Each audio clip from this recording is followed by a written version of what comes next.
dengan topik hari ini adalah interstitial lung disease. Apa itu sebenarnya interstitial lung disease? Itu adalah nama lainnya adalah penyakit paru interstisial. Nah, di mana penyakit paru interstisial ini adalah seperti sekitar 200 ya, 200 penyakit. Sebenarnya kalau misalnya kita tidak ketahui ya, namun karena kadang-kala kalau misalnya di Indonesia ini terkadang penyakit paru interstisial itu underdiagnosis, di mana underdiagnosis kita tahu bahwa diagnosisnya misdiagnosis. Awalnya sebenarnya dia penyakit paru interstisial, namun terkadang karena kita tahu bahwa penyakit paru seperti TBC itu ya, tuberkulosis itu sudah menempati ranking kedua ya di dunia, bahkan juga di Indonesia, maka terkadang itu misdiagnosis ya. Nah, bagaimana itu sebenarnya penyakit paru interstisial? Penyakit paru interstisial itu menyebabkan suatu proses inflamasi atau scar.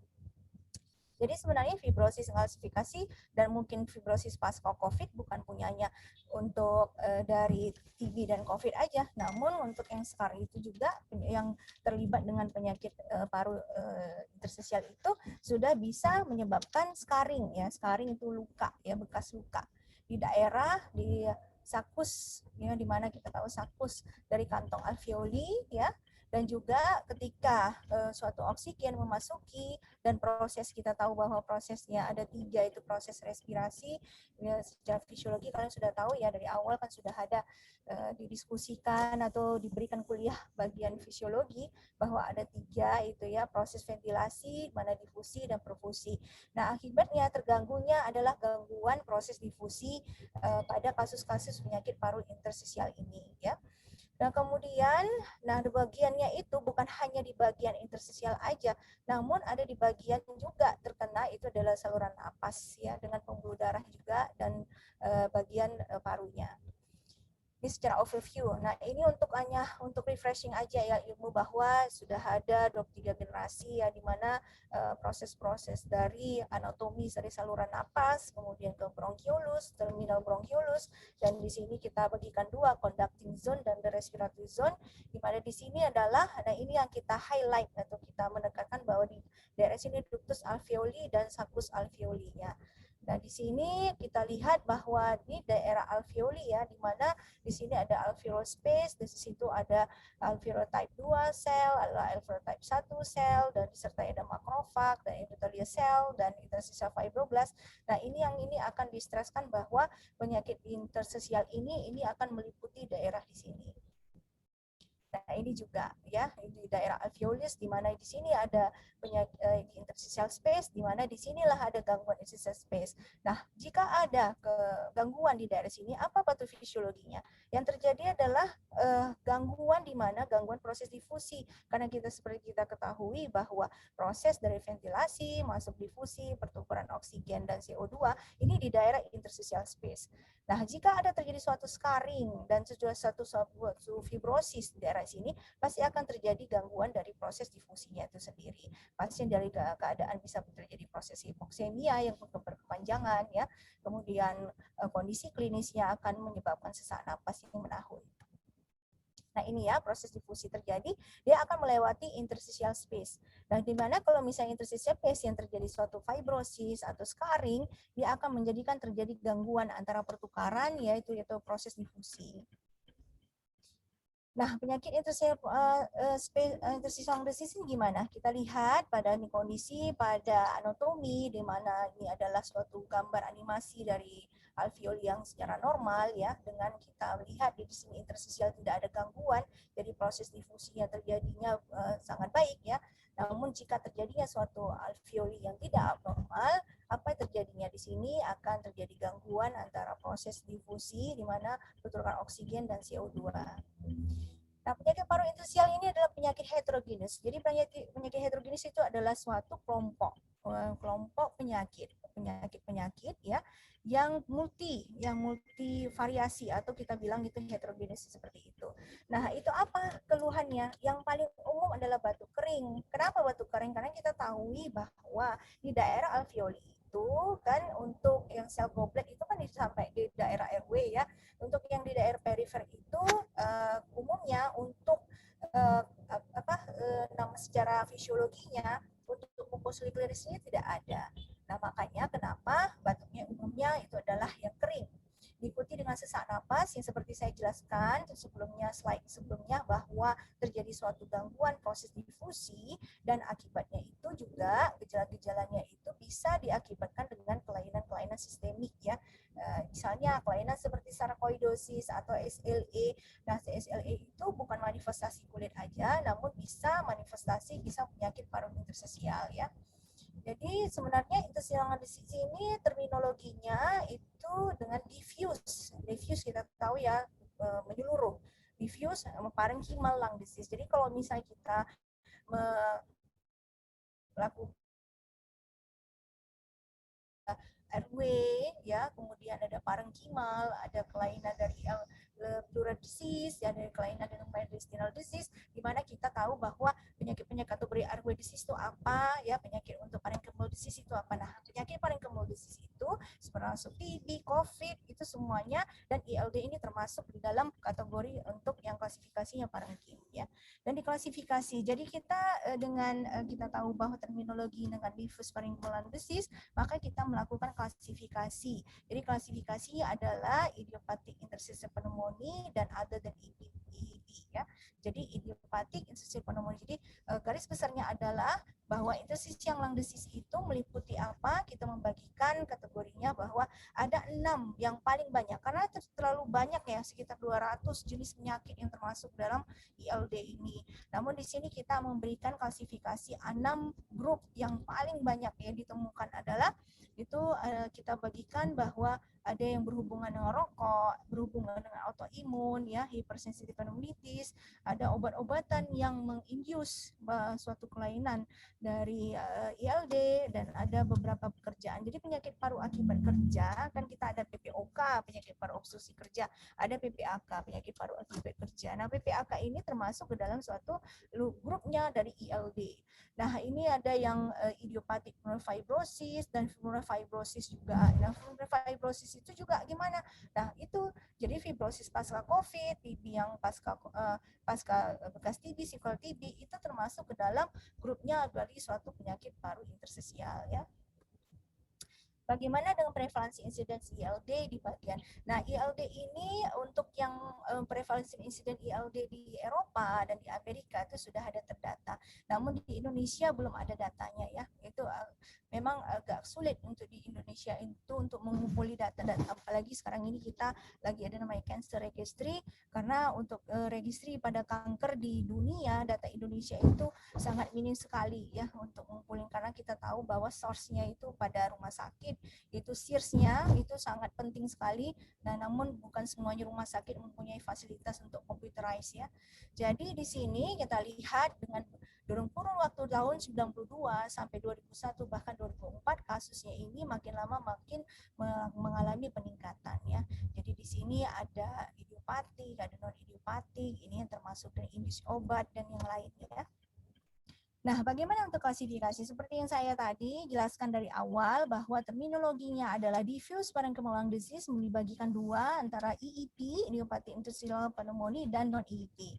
Jadi secara garis besarnya ini adalah ILD ini dibagi 4 grup, yaitu ILD yang disebabnya diketahui ya akibat dari obat-obatan. Jadi kalau misalnya medication induced atau akibat obat-obatan itu dihubungkan dengan obat-obatan atau penyakit kolagen vaskular ya. Dengan IEP dan granulomatous ILD itu seperti sarkoidosis dan yang other ILD yang lain seperti LAM dan pulmonary Langerhans cell histosiosis ya. Nah, jadi grupnya apa? Ini adalah IEP dan non-IEP. Saya ulang lagi dengan terminologi. Kalau kita tahu bahwa terminologi ILD itu ada diffuse parenchymal disease atau DPLD, dengan membagikan antara dua subgrupnya lagi, itu adalah IEP dan non-IEP. Jadi ini adalah non-IEP. Ini adalah non-IEP, ini non-IEP dan non-IEP. Nah, bagaimana dengan IEP? IEP dibagikannya lagi klasifikasinya ada 3 ya. dengan jarang idiopatik interstitial pneumonia, dengan idiopatik lymphoid interstitial pneumonia, dan idiopatik pleuroparenchymal fibroelastosis. Yang kedua adalah major idiopatik. Yang ketiga adalah unclassifiable idiopatik IP, ya. Nah, yang paling umum itu ya paling banyak kita temukan adalah major idiopatik interstitial pneumonia, dibagikan lagi subgrupnya lagi, ya, subkategorinya lagi. Itu adalah chronic fibrosing interstitial pneumonia, itu adalah idiopatik pulmonary fibrosis atau idiopatik non-specific interstitial pneumonia. Yang kedua adalah smoking related IP, jadi berarti kalau misalnya DD-nya, jadi kalau misalnya pasien-pasien ya dengan kita tahu adalah riwayat sebelumnya itu merokok, berarti kita membagikan itu merokok. Oke, satu bisa ke arah PPOK, yang kedua faktor risikonya adalah mengarah kanker paru, yang ketiga adalah risikonya berhubungan dengan rokok, inilah desquamative interstitial pneumonia dan respiratory bronchiolitis ILD. Sebenarnya ini juga PLCH itu berhubungan dengan rokok, namun ini kan kita mengkategorikan bahwa ini dalam masuk ke arah IIP. Jadi kalau misalnya pertanyaannya, kalau ILD yang berhubungan dengan rokok berarti desquamative interstitial pneumonia, respiratory bronchiolitis ILD, dan PLCH, ya. Namun kalau misalnya yang mana yang berhubungan dengan rokok, yang IIP, berarti kita yang berhubungan rokok adalah desquamative interstitial pneumonia dan respiratory bronchiolitis ILD, ya. Jadi yang ketiga itu akut dan subakut interstitial pneumonia dengan cryptogenic organizing pneumonia dan acute interstitial pneumonia dengan diffuse alveolar mesh, ya. Ini sama ya dengan melakukan kategorinya. Nah, bagaimana kita tahu bahwa yang begitu banyak ya, sekitar 200 jenis penyakit yang ILD itu, bagaimana kita mengetahui yang mana ini penyakit-penyakit yang terkait dengan ILD, yang IIP, yang non IIP, yang seperti tadi ya DIP ya, dengan PLCH dan yang LAM. Nah, kita membagikan harus kita mengetahui riwayat klinis ya, riwayat klinis. Makanya sebenarnya untuk melakukan anamnesis kan kita harus tahu bahwa anamnesis itu 70-80% bisa kita mengarah diagnosis ya. Nah, ini jadi kita bagikan adalah demografik, genetik, paparan, occupational hobby ya, ada lingkungan dari sekitarnya dengan gejala paru dan gejala ekstra paru. Nah, kita telusuri dulu ya, kita jelaskan dulu yang pertama itu faktor demografik. Nah, faktor demografik kita lihat dari sisinya dari usia.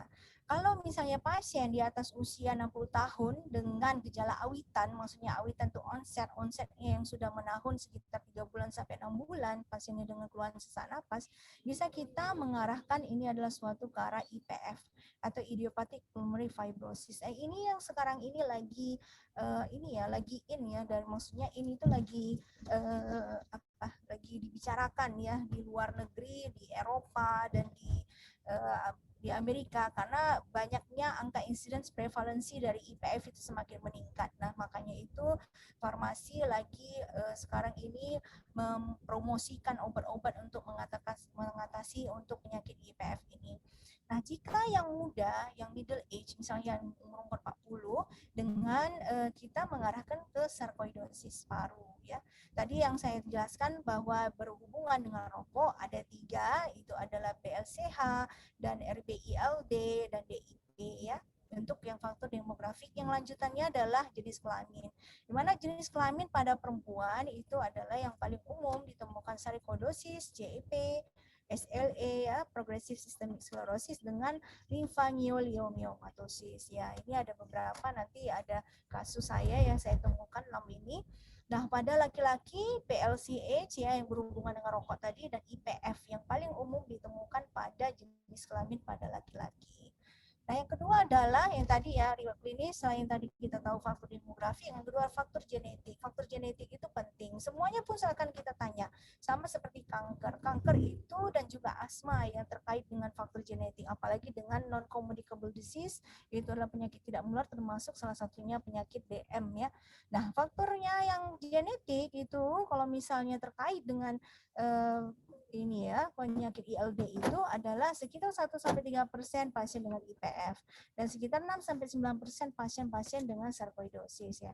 Nah, penyakit-penyakit yang lain yang genetik yang lain itu banyak ya, Hermansky, Gauger's disease ya. Ini memang agak sulit ya karena kan memang panel untuk pemeriksaan ILD ini belum ada yang lengkap di Indonesia. Makanya kadang-kadang ada pasien saya yang ILD yang harus kita panel, kita mesti kirimkan ke Singapura ya atau ke Malaysia. Bahkan kadang-kala pasien itu ya udah deh dok, kita ke sana aja, ke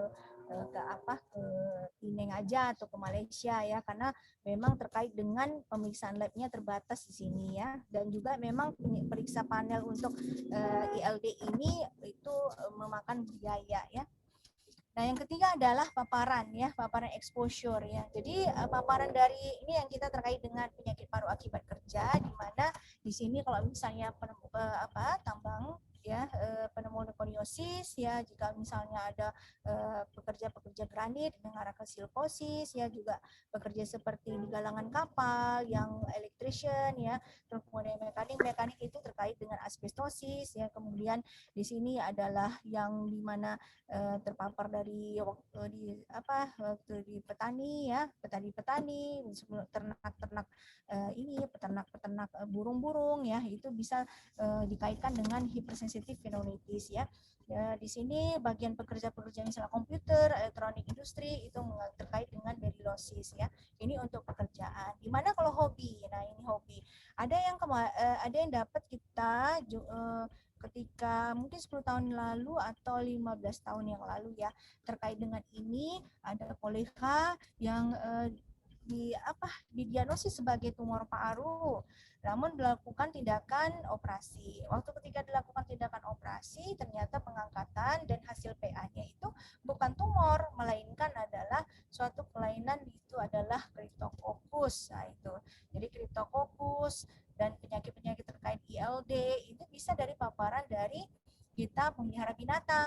Nah, apalagi binatang burung-burung dara. Jadi kalau misalnya sudah ada pasien-pasien seperti ini, kita harus menanyakan memelihara binatang. Juga sama ya dengan sudah ada kalian melakukan anamnesis pemeliharaan binatang, itu sangat penting karena satu adalah paparan dari misalnya riwayat asma ya, riwayat asma sebelumnya bisa terkait dengan memelihara binatang seperti berbulu kan. Kemudian kita juga tanyakan juga ada melihara binatang seperti burung nggak, burung dara atau burung merpati atau yang lain ya, itu juga terkait dengan kotoran-kotorannya.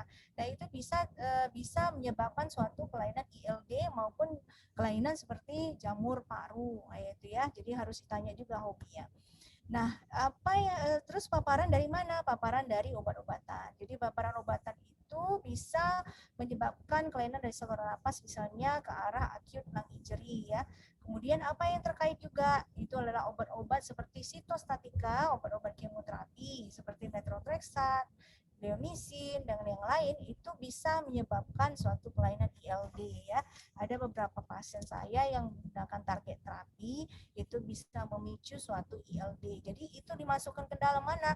Itu adalah non IIP, yang seperti yang saya ulang lagi, non IIP itu adalah penyakit granulomatous atau dari ILD dan juga ILD yang berhubungan dengan obat-obatan ya. Nah, di mana lingkungan di rumah? Lingkungan rumah misalnya di rural area atau paparan dari pekerjaan bisa dihubungkan dengan hypersensitive pneumonitis. Dan dua penyebab yang paling umum dijumpai hypersensitive pneumonitis adalah suatu farmer lung disease, di mana petani-petani mempunyai suatu kelainan. Ini termasuk dalam mana? Penyakit paru kerja, PPAK, pneumokoniosis ya.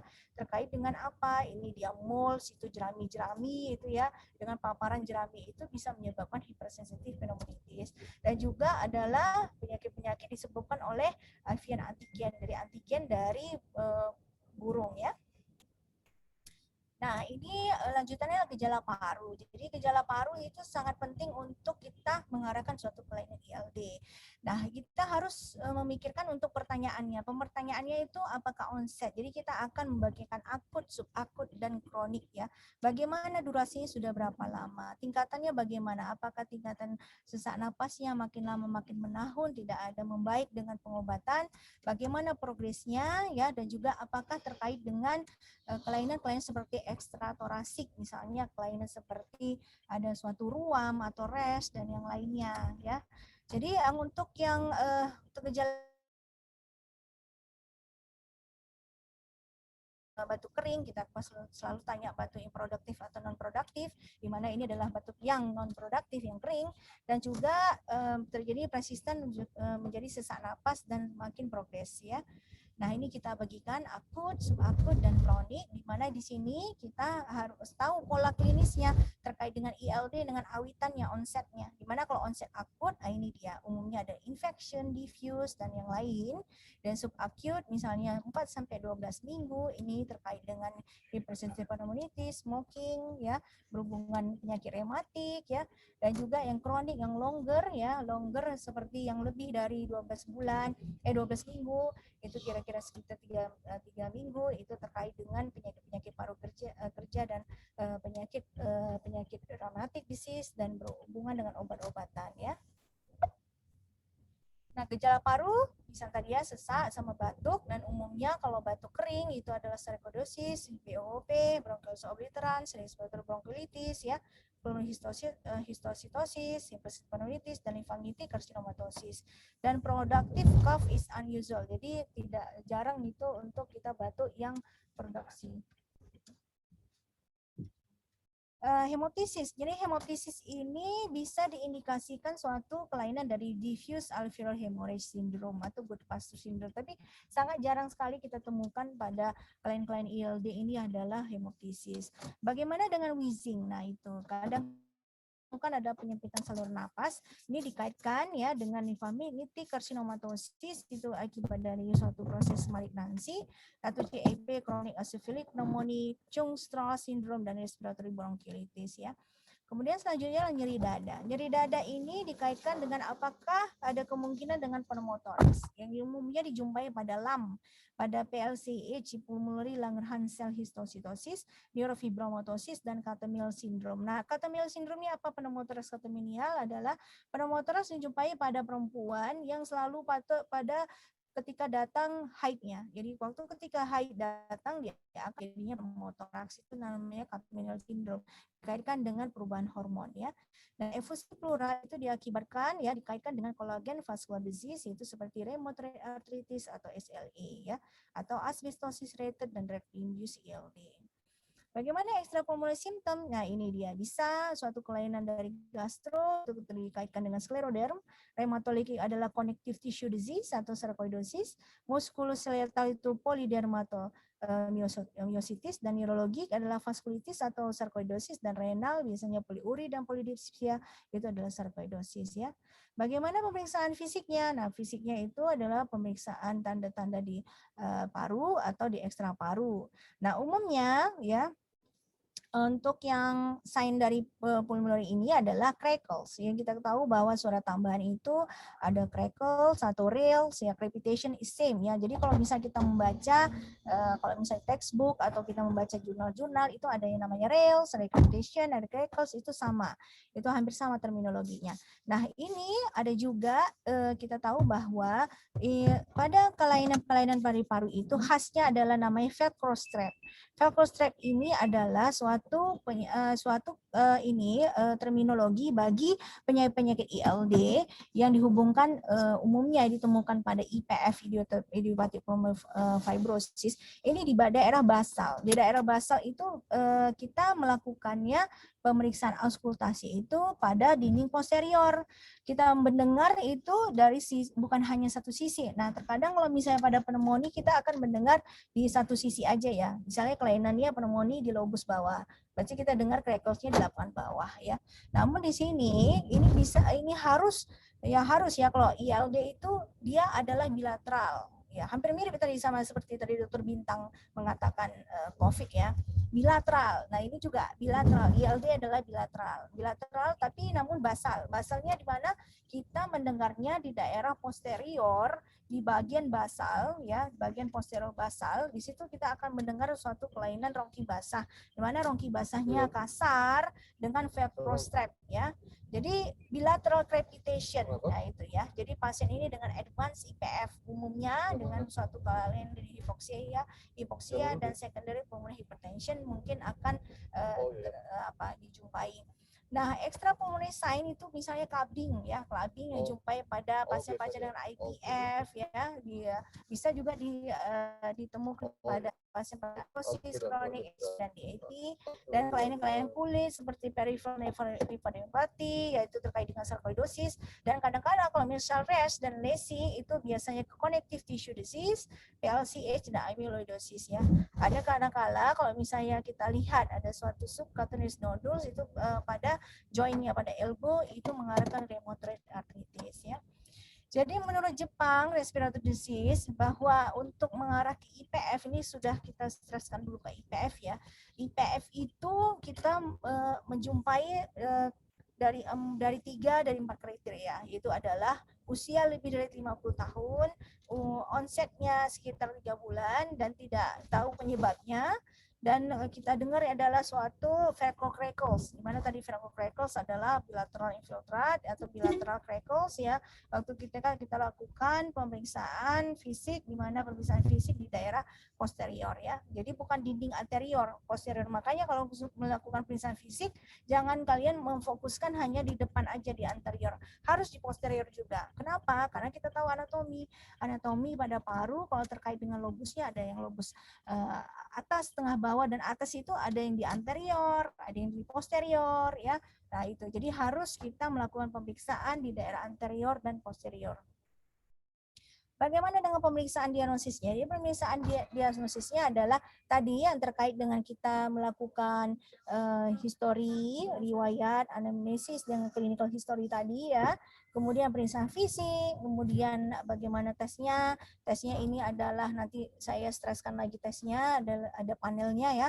Kemudian pemeriksaan fungsi paru ya. Jadi sekarang ini kemarin itu kalian sudah melakukan skill lab ya, pemeriksaan spirometri dengan fungsi paru ya, dengan ada lagi plethysmography lung volume dengan DLCO, oximetri untuk analisa gas darah. Dan ini adalah ketika kita temukan waktu pemeriksaan lab, di mana pemeriksaan lab yaitu darah lengkapnya, yaitu ada dijumpai leukopenia, leukositosis. Nah ini dia mengarah kemana ya DD-nya, mungkin nanti bisa dibaca lebih detail lagi ya mengenai pemeriksaan lab yang mengarah ke LD. Nah, ini adalah panelnya. Nah, ini ada panelnya ANA mengarah ke SLE, penyakit SLE antinuclear antibody, rheumatoid mengarah ke rheumatoid disease ya, ke connective tissue disease, dan kemudian RES untuk yang LDH mengarah ke kelainan yang lain, dan S itu adalah sarkoidosis ya, yang ini untuk presence pneumonitis, untuk yang precipitin dan yang lain sebagainya. Nah, ini adalah gambar untuk di LCO. Nah, untuk pemeriksaan fototoraks kita bagikan ada 5 ya. Jadi ada linear, ada reticular honeycomb, nodular, dan reticular nodular ya. Jadi kita lihat yang sebagai gini. Nah, ini kadangkala termisdiagnosis honeycomb itu oleh karena bekas TB, sedangkan bekas TB gambarannya pada fototoraks pada TB dan juga bekas TB berbeda dengan yang ditemukan pada ILD. ILD dia harus bilateral. Nah, itu ya honeycombing kita bilang ya. Ini ada perpaduan reticular honeycomb. Nodular, nah kadang-kadang misdiagnosis sebagai TB miliar. Nah, kalau misalnya TB miliar dalam 2 bulan kita berikan OAT, pasti dalam waktu ketika kita fototoraks lagi evaluasi pasti akan membaik ya, ada perbaikan. Namun ini kalau udah 2 bulan kok masih terus ada nodularnya ya, itu ya. Jadi itu mesti kita lakukan dengan pemeriksaan HRCT ya, High Resolution CT Scan. Itulah CT Scan gunanya ya. Jadi untuk High Resolution CT Scan atau kata lainnya adalah CT scan yang dengan multi slice ya, jadi multi slice kadang-kadang kalau CT scan yang biasa mungkin 1 M atau cut-nya ada 2 mm. Nah, ini sampai yang slice-nya sampai 0,5 mili, itu sudah di slice-nya dipotongnya, jadi sehingga akurasinya diagnostiknya lebih detail ya. Nah, di sini dibilang bahwa untuk yang pola gambaran dari HRCT ditemukan ada sistik, ada reticular, ada nodular, ada konsolidasi, dan ada kadang-kala dijumpai traction, bronkiektasis, mediastinal lymphadenomatis, septal thickening, air trapping, dan pleural involvement. Ya, ini adalah grup pattern yang paling umum ditemukan pada gambaran radiologi CT scan dengan high resolution CT scan. Nah, seperti ini contohnya pada gambaran CT scan dengan ILD ini kita lihat ada ground glass opacification ya. Ada ground glass opacification dengan gambaran ini adalah honeycombing dengan reticular, yaitu ini juga ya dengan ada suatu airway involvement, ada loss volume ya. Nah, kita di sini dengan GGO. Nah, itu juga tadi terkait dengan tadi ya pembicaraan dengan Dokter Bintang tadi untuk ini ya GGO. GGO itu ground glass opacification bukan punyanya COVID. GGO itu adalah gambaran pneumonia, yaitu ya gambaran pneumonia.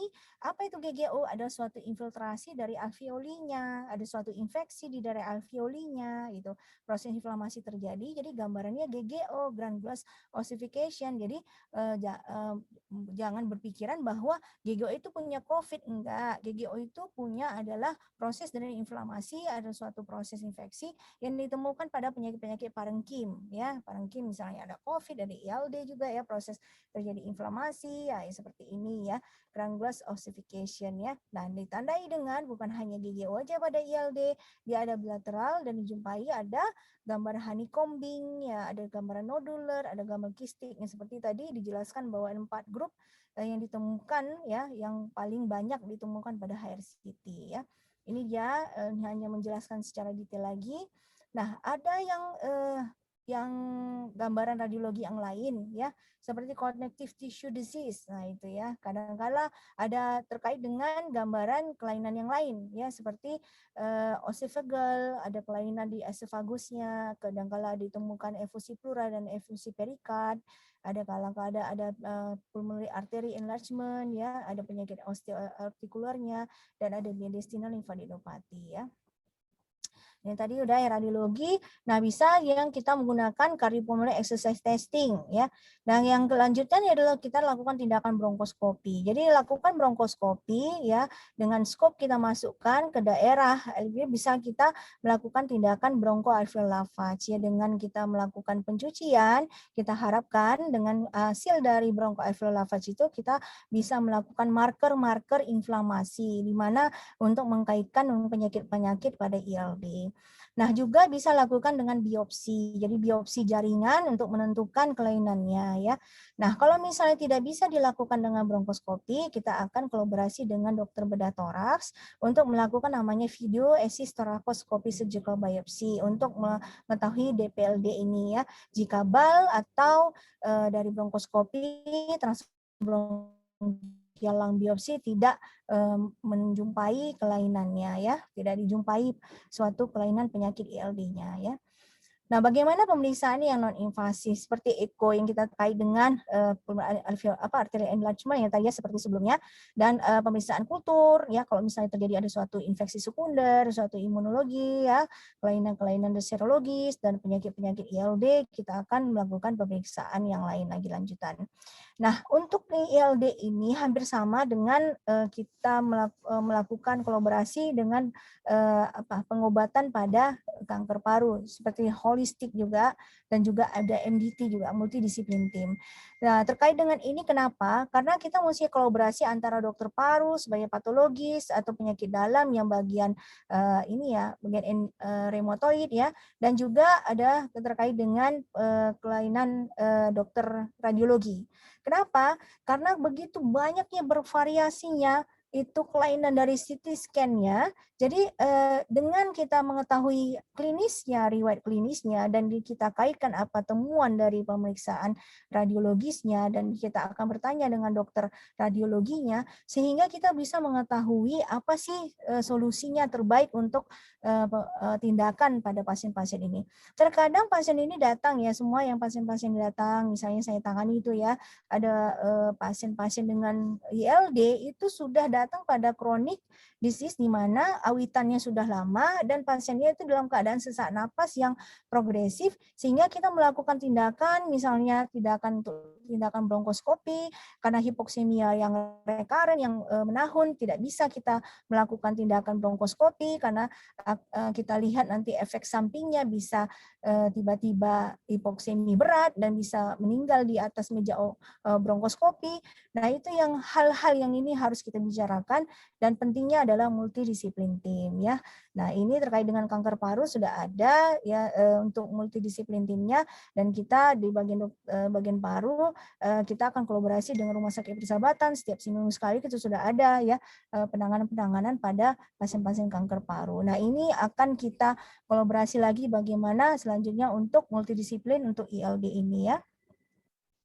Nah, jadi ini ya, jadi untuk bagaimana proses diagnosis penyakit paru interstisial, nah ini dia. Jadi kita ILD harus kita tahu bahwa tadi ada IEP dan non-IEP.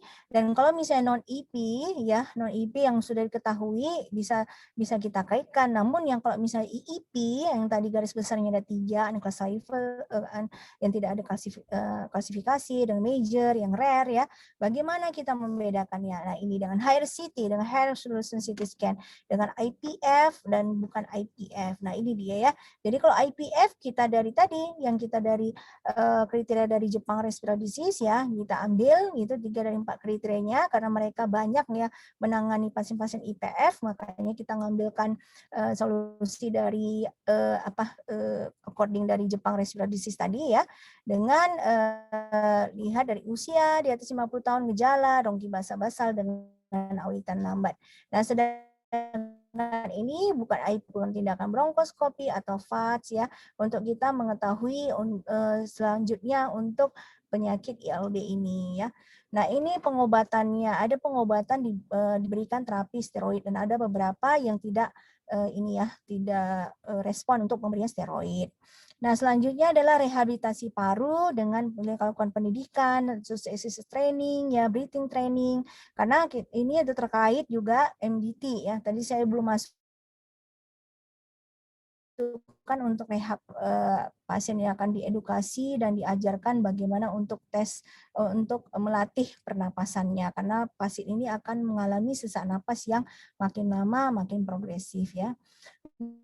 Nah, bagi untuk yang pengobat PF, karena kita tahu sesak yang menahun, dia memberikan long term oksigen terapi, rehabilitasi paru, non-invasive ventilation, mechanical ventilation, dan kalau bisa transplantasi paru.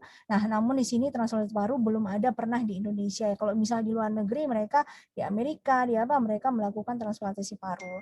Nah, ini adalah obat-obat untuk IPF ya, untuk obat-obat IPF, di mana di sini pirfenidon ini mahal ya, ini belum masuk ke dalam BPJS karena mahal, itu sekira 60 juta ya satu kotak itu untuk 1 bulan, dan ini sampai berapa lama ya, sampai diberikan ya seumur hidup. Nah, itu ya dia ya. Jadi untuk pirfenidon, dan kemudian ada nintedanib ya, itu yang lain steroid untuk yang paling yang sudah masuk Indonesia ini ya. Nah, penyakit-penyakit terkait penyakit penyerta bisa hipertensi, paru, gagal napas, infeksi, dan acute exacerbation. Jadi bisa aja. Jadi exacerbasi bisa kayak PPOK exacerbasi, asma dalam keadaan exacerbasi serangan. Jadi kalau misalnya IPF dengan ada infeksi sekunder, kita bilang adalah IPF dalam keadaan exacerbasi. Bagaimana pendekatannya secara praktil diagnosis? Jadi kita bagikan ini ya. Kita bagikan ini ada akut ya, edema ya, kemudian efusi pleura ya, yang mana pneumotoraks, SLAM. Kemudian ini adalah predominant below dengan ada suatu reduce dari volume dari HRCT-nya ya.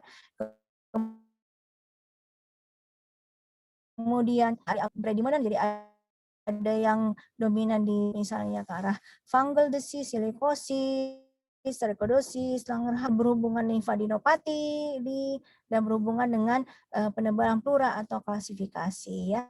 Ini kasus-kasus yaitu ya, salah satu ini adalah EEP yang non EEP ya, non EEP adalah obat-obat yang terkait dengan ILD Jadi ini kasusnya adalah seorang laki-laki dengan usia, kalau nggak salah usia di atas 63 tahun ya, dengan kondisinya pasiennya sudah terdiagnosis kanker paru jenis adenokarsinoma. Jadi kita berikan target terapi. Jadi untuk yang kanker paru bukan hanya sekarang itu kemoterapi, radioterapi sebagai terapinya, ada dibilang target terapi seperti obat tablet ya, di mana kalau misalnya kondisi pasien-pasien dengan jenisnya mutasinya positif itu kita berikan ya. Jadi ini sudah kita diagnosis dengan stage 4 ya kanker paru, diberikan target terapi.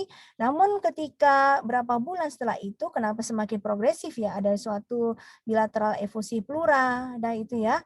Kenapa kok misalnya apakah respon dari obat target terapinya atau tidak? Dan lanjutnya kita lakukan HRCT. Nah, sebelumnya CT scan kita lihat ada multiple nodule di sini, multiple nodule. Nah, ternyata waktu ketika diberikan pengobatan ini sudah ada retikuler nih dia kan nggak retikuler dengan ada di sini ada honeycomb dan ada cairan. Nah, ini dibuktikan adalah bukan suatu progres dari dari obat-obatan yang tidak respon. Di sini kita lihat udah menghilang nodulnya. Namun di sini ditemukan adalah gambaran reticular pattern dengan ada efusi dan ada ada honeycombing. Jadi ini ada mengarah ke akibat ILD, interstitial lung disease diakibatkan dengan obat-obat yang diberikan target terapi ya, gitu ya. Ini kasus yang kedua adalah desquamative pneumonia. Ini pasien saya juga laki-laki usia 46 tahun, sesak napas dengan riwayat merokok dan juga pekerjaan di bidang elektronik. Jadi kalau udah pekerjaan merokok dengan elektronik kita oh ini kok arabidosis apa tidak ya. Namun dari hasil CT scan-nya tidak ada mengarah ke kalau misalnya HRCT pada pneumoconiosis itu ada PQRST, itu ada namanya ILO ya, Interstitial Labor Organization untuk mengarah ke ini HRCT juga. Nah itu, jadi ada gambarannya khusus bagi penyakit-penyakit paru akibat kerja. Nah, namun di sini tidak ada kelihatan untuk yang mengarah ke pneumoconiosisnya. Namun di sini kelihatan ini adalah honeycombing dengan gambaran reticular pattern. Ini honeycombing ya, honeycombing ya di sebelah, jadi berarti bilateral. Jadi ini mengarah kemana? Ini mengarah ke ILD. ILD itu adalah yang berhubungan dengan rokok, itu adalah BIP. Nah, ini adalah pasien saya juga, itu adalah IPF ya, fibrosis pada perempuan 78 tahun dengan keluhan sesak.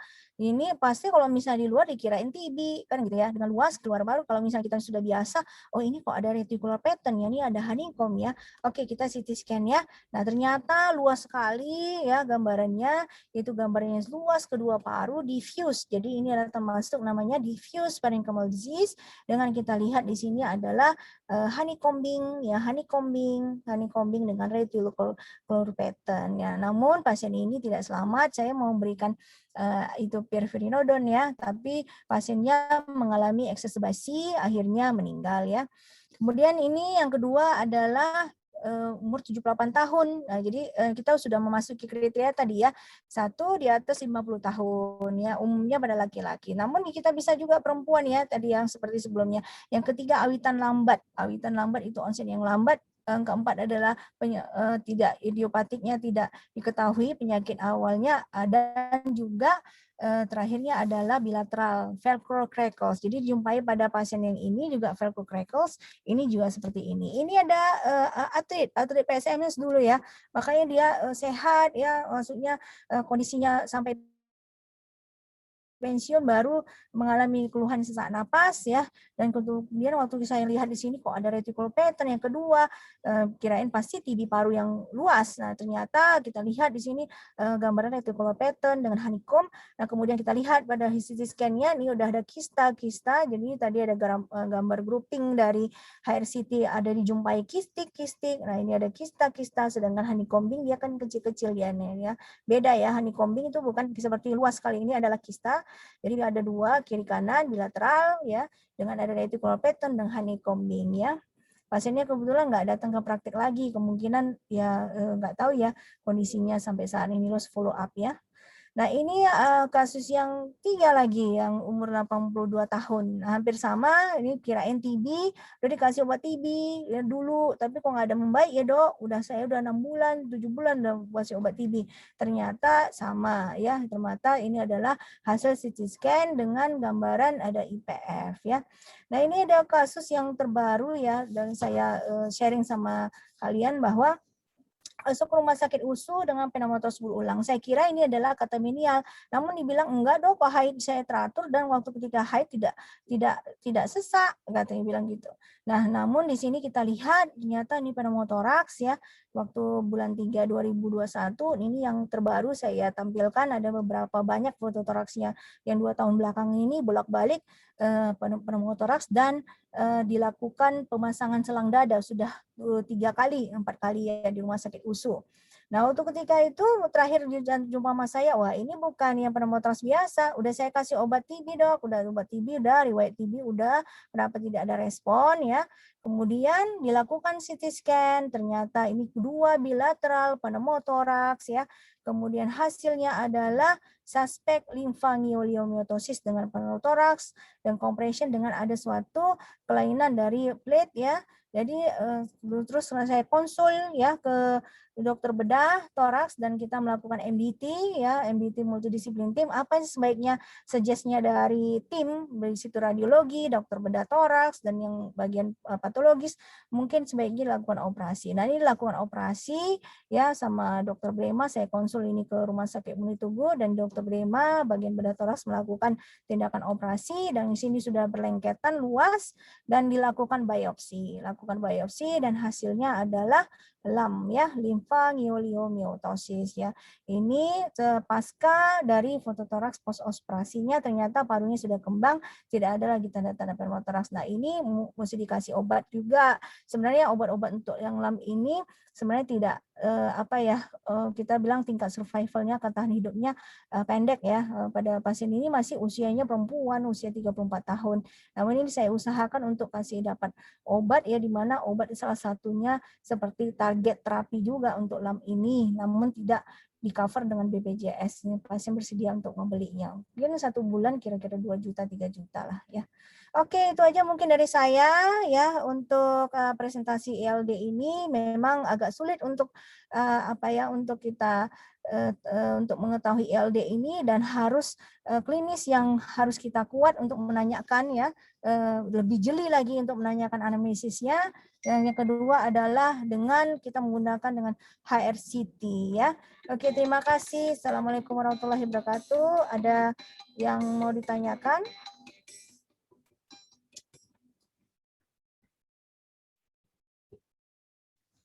Ada yang mau bertanya?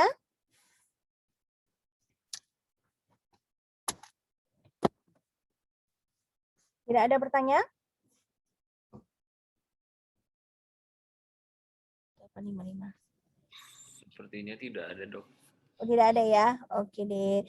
Terima kasih ya. Nanti siapa yang yang berhubungan dengan saya melalui WA, nanti saya kirim untuk ininya ya, untuk topik kuliahnya ya.